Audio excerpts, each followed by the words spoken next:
Assalamualaikum warahmatullahi wabarakatuh. Good morning, everyone. So today, basically, we are from group 2.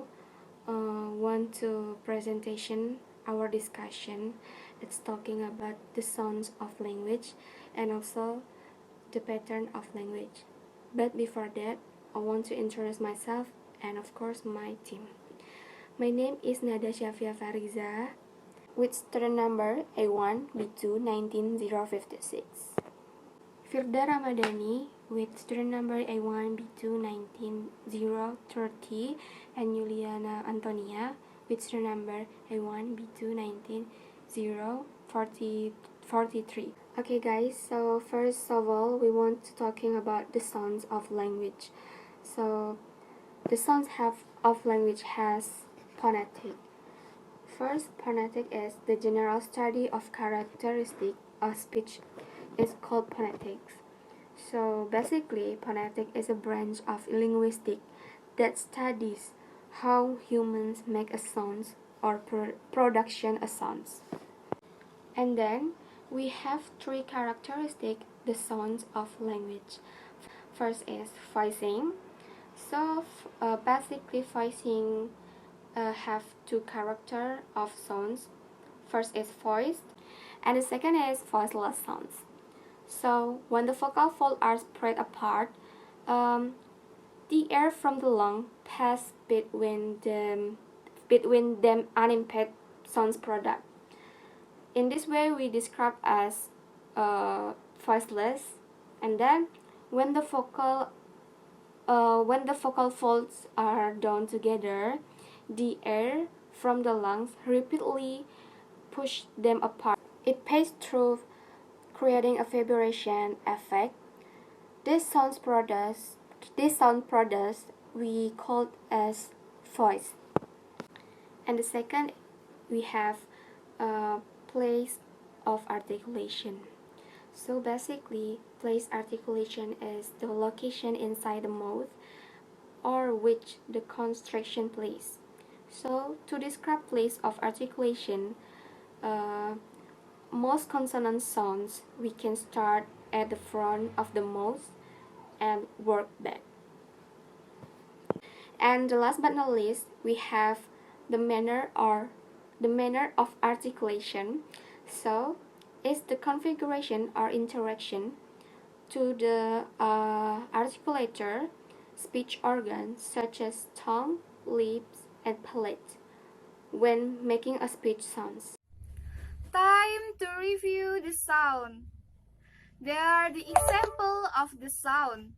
Ba, ba, aba, ma, ama, wa, awa, afa, ava, sa, asa, za, aza, na, ana, da, asa, da, ada, sa, asa, za, aza, la, ala, ra, ara, cha, acha, je, sha, asha, ja, aja, ya, aya, na, anga, ka, aka, ka, ada, ha, aha. Next, vowels and diphthongs. These sounds are trickier because the spells which they are produced is not that clear. Part 2. The sounds of patterns. Phonology. Phonology, it describes the system and patterns of speech sounds in language. It's study of how speech are organized and used in natural language. Next, phonemes. The smallest unit of speech sounds. Example, the word pool has three phonemes, P, U, and I. Next, pons are the different versions of speech sounds produced.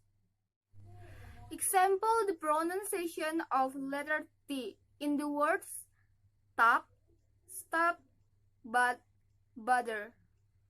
My name is Yuliana Antonia, NIM A1B21943. I will explain this like allophones. Allophones are the groups of phones that are represented by the same phoneme. As example, stop and top. The crucial difference from phones and allophones is phone could be a word with different meaning with substituting one phoneme, but substituting allophone only result in different pronunciation at the same word. Minimal pairs. Minimal pairs are identical words except for a contrast in one phoneme occurring in the same position. As example, bad, that, pay, they, p, and d. Phonetics. The phonetics of a language have been formed without obeying some constraints on the sequence or position of English phonemes. They represent accidental gaps in the vocabulary. Syllables. It is a unit of sound which must contain a vowel sounds. The number of times that you hear the sound of vowel is equal to the number of syllables the word has. The basic elements of a syllable are the onset and the rime. A consonant cluster is a group of consonants which have no intervening vowel. As example, SPL and TS are consonant cluster in the word of splits. And I think that's all about my group presentation about the sound of language and the patterns of language. Sorry if we made some mistakes. Thank you.